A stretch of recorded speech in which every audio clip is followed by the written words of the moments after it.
Buenas noches. Seguimos hoy con el tema del Código Hammurabi. Antes de comenzar a ver algunas de las normas del código, vamos a recordar que Hammurabi reina finales de 1700, comienzos de 1600 antes de Cristo, hace aproximadamente 3600 años. El Código Hammurabi recoge las principales leyes, no todas, del reino y las hace de alguna manera públicas a todos los ciudadanos que vivían en el reino. Ahora, ¿cómo las hace públicas? En aquella época no había papel, ni siquiera había papiro para escribir como tenemos hoy en día.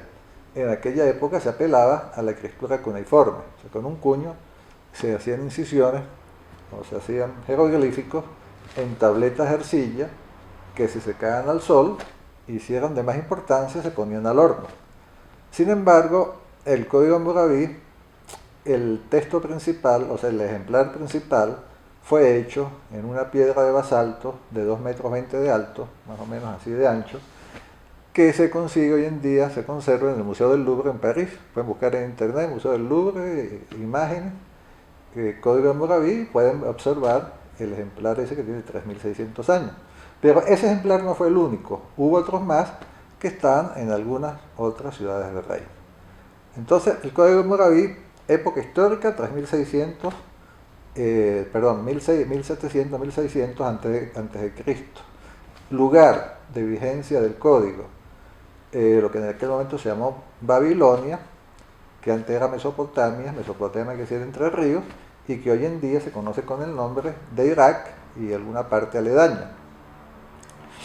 El Código Hammurabi consta de 3 partes: el preámbulo, las leyes y el epílogo. El preámbulo es muy interesante porque el preámbulo son los fines y la justificación del Código de Hammurabi. ¿Cuáles son los fines? Al igual que el Código de Unamur, establece como fin proteger al débil del poderoso, al oprimido del opresor, pero realmente no busca solamente eso, sino que busca lo que busca todo derecho, la estabilidad ciudadana en un territorio determinado. O sea, que haya cooperación entre ciudadanos para mejor conseguir los fines. ¿Y de dónde deriva el poder de Hammurabi para dictar las leyes? Como el 99% de los poderes de las normas deriva, o sea, se apoya, se justifica en la religión, en los dioses. El Código Hammurabi no escapa y prácticamente ninguna ley del planeta, salvo con muy contadas excepciones, escapa a hacerle pensar a los gobernados que hay cierta protección divina en las leyes. Incluso nuestra última constitución, la del año 2000, establece, si ustedes leen el preámbulo, el pueblo crea la constitución y en alguna línea dice invocando los poderes, invocando la protección de Dios, o algo, en algunos términos más o menos semejantes. O sea que nunca se deja por fuera a Dios en los textos jurídicos de importancia que se promulgan, ¿no? A menos que sean sociedades altamente ateas. De resto siempre está la presencia de Dios. Entonces vamos a comenzar a leer, más que a leer, a comentar algunas normas del Código Hammurabi para ver hasta qué punto diferían de nosotros, hasta qué punto coincidían, si eran más humanos, si eran menos humanos, si eran más bárbaros o menos bárbaros de lo que somos hoy en día. Voy a ir saltando, no voy a leer todo el código, voy a leer solamente, voy a comentar algunas normas del código.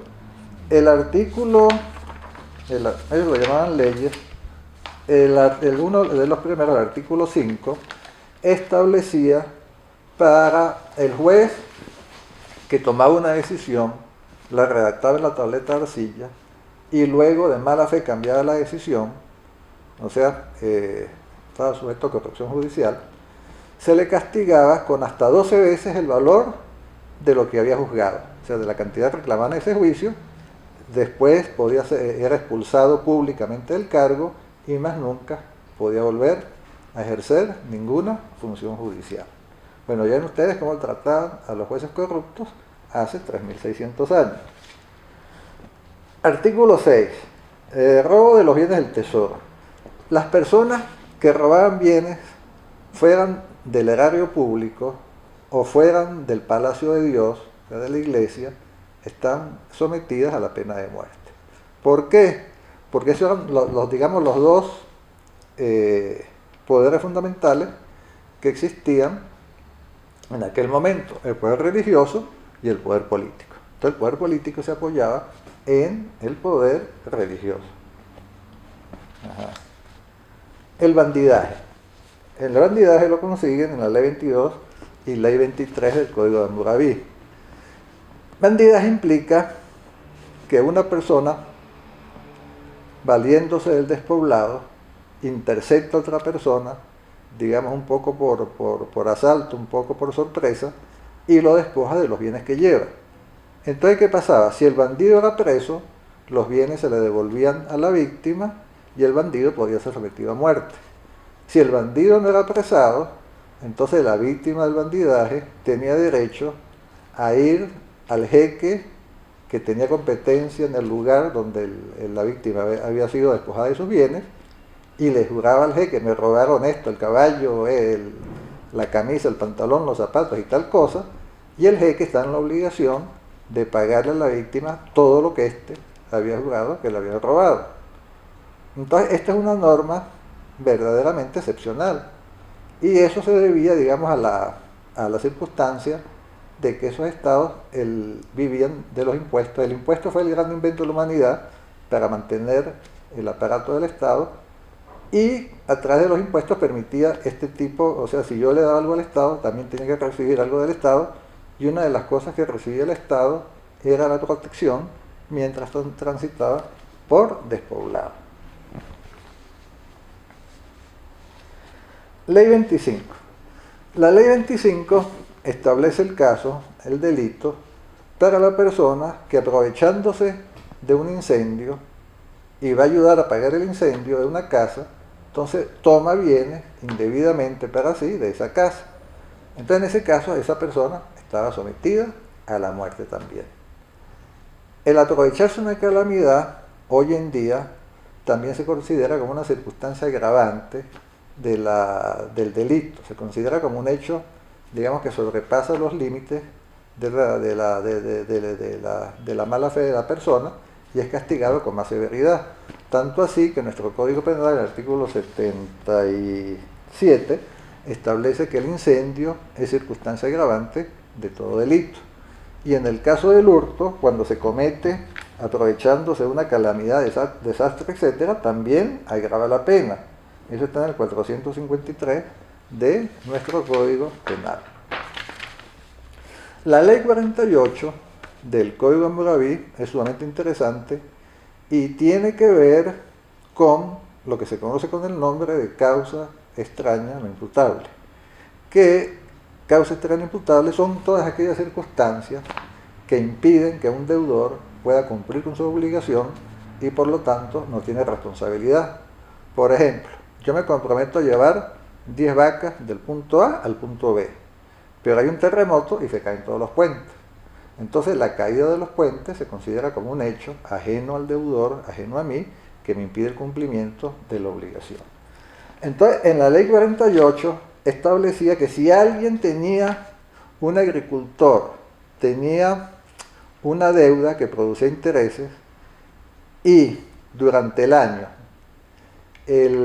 alguna calamidad, como por ejemplo una inundación o un ventarrón o cualquier cosa que le perjudicara la cosecha, entonces esa persona no estaba obligada a pagar la deuda por ese año. Más o menos la idea era la siguiente: si se tiene una obligación que produce intereses y tormenta, una tormenta o una inundación impiden la cosecha, quedará libre por el año de la cosecha. Esta norma tan humana, ¿no?, que hace que el agricultor que ve que su cosecha desaparece por inundación, por tormenta, que queda libre por el año de tormenta, se le da chance de que vuelva a cultivar para poder pagar, hoy en día no existe en la legislación venezolana. Ni creo que exista en muchas legislaciones. Es más, diría que el principio hoy en día es que este tipo de hecho no constituye causa extraña no imputable. Aquí, ¿cuál es el principio hoy en día? El principio hoy en día que tiene que haber una imposibilidad absoluta de cumplir. Entonces se dice, bueno, si no tiene la cosecha, pues que cumpla vendiendo la casa, vendiendo otros bienes, pero puede cumplir con otros bienes. Aquí hay mucho más sentido de humanidad en este sentido hacia el agricultor que el que hay en las normas hoy en día, tanto de los Estados Unidos como de Venezuela y de los otros países que tratan el concepto de causa extraña no imputable de una manera muy restringida, de una manera muy favorable a los intereses de los acreedores. Artículo 115. La ley 115, artículo 115, establecía que si uno debía trigo o plata y ha dado en prenda, en empeño, una cosa que muera por causas naturales, uno no puede reclamar. Esta norma es, para los estudiantes de derecho, es muy bonita. ¿El sentido cuál es? Por ejemplo, yo le debía a alguien tanta cantidad de dinero y para garantizarle que le iba a cumplir la obligación, le daba en prenda o en empeño una vaca. Entonces la persona, si yo no le pagaba, pues tenía derecho de alguna manera a quedarse con la vaca. Pero si a él la vaca se le moría, y se le moría por causas naturales, o sea, la vaca estaba enferma y igualmente se hubiera muerto en manos mías, o le cayó un rayo, por cualquier circunstancia que no fuera culpa del acreedor, entonces yo no tenía derecho a reclamar el valor de la vaca, o sea, yo perdía la vaca, no la perdía la persona que había recibido la vaca en garantía.